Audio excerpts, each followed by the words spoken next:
Doctor Yunus যে কি মাল সেটা আগে ভিডিওটা দেখেন, তারপরে বলতেছি।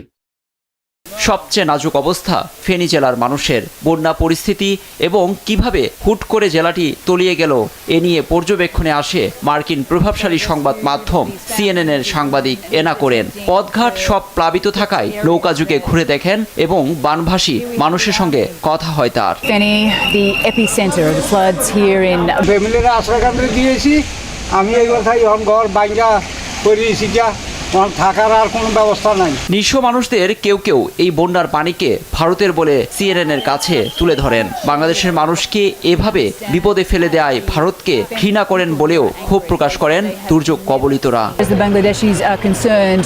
আমি আগে বলছিলাম এটা কোনো চা বিক্রেতা নয়, এটা দিল্লিতে যে চা বিক্রি করে ক্ষমতা বসা মুদি না, এটা হাসিনার মতো শয়তানি বুদ্ধিওয়ালা সেই ডক্টর ইউনূস না, এটা হচ্ছে মাস্টার মাইন্ড প্লেয়ার। এটা বুঝতে হবে। এই জিনিসটা দেখে যদি আপনারা বুঝেন তাহলে আমি মনে করি ভবিষ্যতে হাসিনা বলেন মোদি বলেন এরা আর আগাবে না ঝামেলা করার জন্য। কাকে নিয়ে আসে দেখেছেন?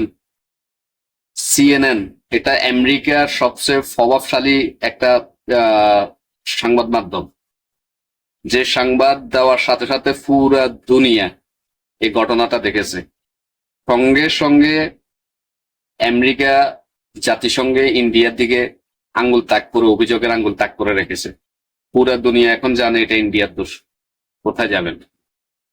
এত সহজ দুনিয়ায় এটা ডাক্তার ইউনূস, আবার মনে করি যে এটা ডাক্তার ইউনূস।